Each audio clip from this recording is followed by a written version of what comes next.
Hi everyone, so today I'm gonna be sharing to you real quick about the SSN. This is gonna be a short video about it because that's the one that I am doing right now. The other day we went to the office, SSA, which is Social Security Administration office. So we went there and the documents I brought with me is my visa with my passport with my visa, the I-94 and birth certificate and the marriage license. Those are the things that I brought with me. So if you ask what is I-94, guys, that is your record when you record of your travel history sa pagpasok mo ng US. So the immigration is the one who's going to provide that, but you can have that online. After your entry, you can go online and search for that, then you're gonna have a record there. You just have to fill out some other information about you, then you can have that. That is one of the requirements for your SSN and also sa adjustment of status. The validity of that, if I'm not mistaken, it's like 75 days upon your entry to after your entry in USA. So yun, pagkapasok mo dito, after that you can go online and you can have that. So anyway, that is one of the requirements. Yun yung I-94. So yun yung dinala ko doon, and before going there I thought that I could use the family name of my husband kasi I waited, actually before I applied that, I waited na makasal muna kami so that I could use the family name of my husband. And pagpunta ko doon, nang nag-apply ako, sinabi sa akin ng clerk na I cannot use the family name of my husband because they have to follow the information in my immigration status. So I can use the family name of my husband after my immigration status has changed.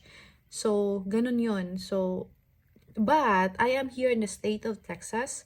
Some other state, they have different rules and laws, so you can refer actually there, because from the other ladies that I talk about that or asked about it, they said that they use the family name of their husband and they waited to get married first before applying that para magamit nila, and they did it.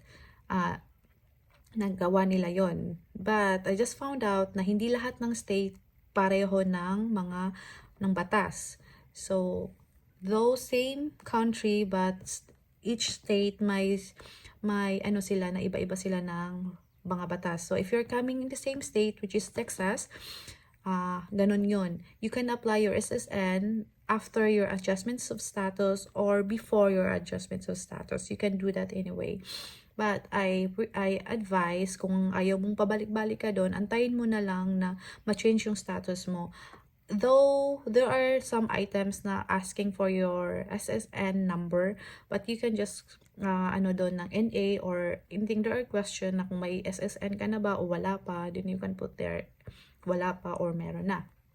Depends to you. So yun lang, kailangan mas better na mag-apply ka muna for your adjustment of status before your SSN, so that hindi ka na pabalik-balik if you're coming in the same state, kasi yun yung na-realize ko.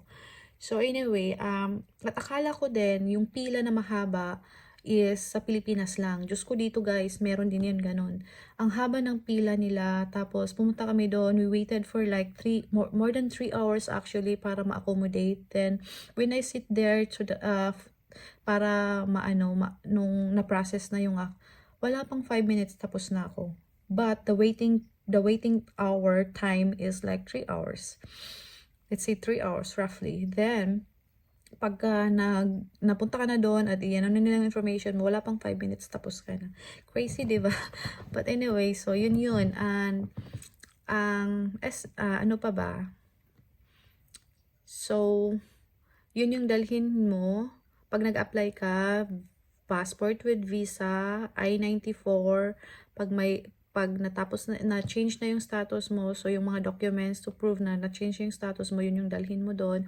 At kailangan agahan mo if you're coming in the same state, kasi talagang mahaba din talaga yung pila doon, kasi hindi lang naman kasi lahat yata, lahat ng inaasikaso nila doon, pareho din ng SSS natin. Kaya busy yung department na yun. So, ano pa ba? Anyway, this is gonna be a short video. I'm going to upload this right away. No drama, no editing and everything. So, ganun lang yun. Kasi, yun lang yung mga information na may bibigay ko sa inyo ngayon. And sa EOS, ang EOS pala, your adjustment of status, before, akala ko, before 90 days, kailangan naka-apply ka na kasi or else ma-expire yung visa mo. Hindi pala, pag nakasal ka na, wala na yung 90 days mo na yung parang tagal sa'yo. Wala na yun. Hindi na yun effective. You can apply your adjustment of status anytime you want. Within a year. So, hindi siya madalian. Hindi siya kailangan na, kailangan ko nang applyan to. Hindi pala. Pag hindi ka nagmamadaling magtrabaho or, or mo travel to some other country, it's okay na hindi ka muna mag-apply ng US. Kung marami ka pang inaasikaso, hindi siya madalian, guys. Hindi siya kailangan na kailangan. So, sa US naman, I'm currently working on it actually until now kasi marami siyang forms. So anyway, yung forms naman nasa lang naman yon nasa internet. Search mo lang, nandun na yon lahat. Maano mo lang yon. Tapos hindi naman siya mahirap i-fill out. But watch several video of that so that hindi ka magkamali. Kasi pag nagkamali ka or kulang o mali yung ma-RFA ka, another waiting na naman. So, I'm gonna make a video on how to fill out that form soon. So, for now, this is just, yan lang naman yung share ko about sa SSN.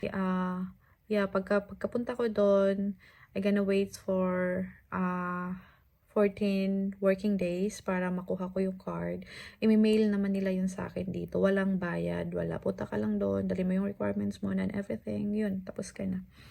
So, and that's it for today. And thank you for listening. Thank you for watching this video and have a good day. I hope na nakakatulong din ako sa inyo kasi that's my purpose. That's the mission actually. Because before I started this process, alam ko talaga yung feeling na ano ba yun, ano yung sinasabi nila, ano yung mga forms na yan, saan yun kukunin. So, that's why nag-decide ako to make a video or a vlog about this process para at least nakatulong din ako sa inyo. So, that's it for today and have a good day. Bye!